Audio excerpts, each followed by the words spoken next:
by boredom, gang conflicts and anger over a lack of guards, teens at a North Texas juvenile prison rioted for 6 days, assaulting officers and each other during a mass disturbance that boiled over during a football game. The outburst at Gainesville State School, a scandal-plagued Texas Juvenile Justice Department unit 60 miles north of Dallas, came weeks after facility supervisor Mike Stoudemire was fired for vague reasons. Following the November disruption, the facility went into lockdown, 4 other top officials were fired, and the agency shuttered the unit's budding equine therapy program, according to interviews and internal documents. Use of force and pepper spray spiked at the understaffed lockup, which one employee described as so chaotic that the riot didn't even stand out. "Our staff was in control of the facility at all times," said agency spokesman Brian Sweeney. "Since these disruptions, we have worked hard to address those issues that led to these events and have worked closely with staff to ensure that the campus is moving forward and enacting the agency's reform agenda." The turbulence comes barely a year after a new executive director took the helm, hoping to clean up an agency still reeling from a 2017 sex abuse scandal in which multiple officers were accused of having or trying to have sex with teenaged inmates.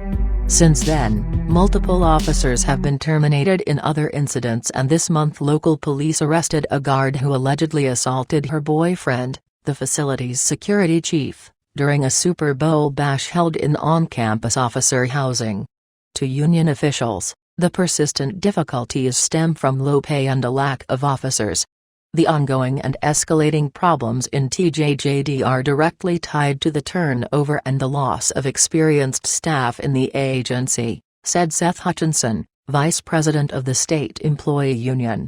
The turnover is higher than any other state agency, the injury rate is higher, and the pay for a juvenile corrections officer is barely above what you can make at Buc-ee's. The 6-day riot started on the evening of November 29, according to state records. The next night, the disturbance grew, and while some of the youth were off campus representing the Gainesville Tornadoes football team in a state semi-final game, up to a few dozen of the teens left behind launched an apparently pre-planned mass disturbance. Youths on multiple dorms embarked on coordinated effort to set off the fire alarms, blowing dust into the smoke detectors to automatically release the door locks, officials said. Then they ran around the sprawling campus and caused disruption. A quarterly report from the Office of the Independent Ombudsman references staff assaults, inmate assaults and destruction of property. The disruptive behavior continued through at least December 4, causing a major campus-wide disruption of facility operations. The reasons for the riot boiled down to 3 things: gang-related conflicts, boredom, and a desire to protest over issues on campus, according to the Ombudsman report. At the most recent count, 26 of the unit's 165 inmates, or 15%, were considered documented gang members, according to Sweeney. A current employee, however, who asked to remain anonymous for fear of repercussions, described the facility as the Wild West with an ongoing uptick in gang activity. "It's not a new problem. Earlier last year an ombudsman report noted an increase in inmate-on-inmate assaults attributable to gang activity and youth vying for leadership positions within the various gang factions.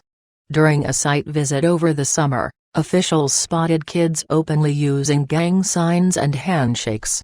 In addition to the gang conflicts, according to the Ombudsman report, the lack of activities and extended confinement in rooms contributed to the disruption, along with a desire to protest case management issues, failure to respond to concerns and staff shortages that negatively impacted life on the campus. At the time, the unit was about 30% understaffed, officials said. In a written response to the report, the department acknowledged a lack of consistent structured programming and said that the youth were confined to their dorms for a larger portion of the day than is optimal. The response also noted plans for January training to help staff properly engage with kids and offer more trauma-informed recreational activities.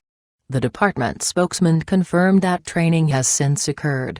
Though he pushed back on describing the chaos as a riot, Sweeney did not dispute the report findings, saying it presented a reasonably accurate depiction of the disturbances.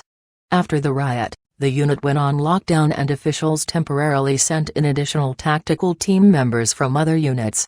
Top brass implemented new rules mandating that all teens be shackled to go to the bathroom at night within their dorms. It was an effort to prevent them from setting off the fire alarms, which have since been fixed, Sweeney said. Within a week, 4 other unit officials were fired: Assistant Superintendent Deidre Reese, Manager of Security Catherine Hudspeth, Dorm Supervisor Carl Motley and Programs and Services Manager Ron Stewart.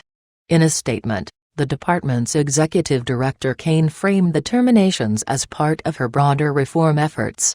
In the year that I have been the executive director of TJJD, I have sought to implement positive reforms throughout the agency, and my #1 goal will always be the health and safety of the youth in our care, she said in an emailed statement.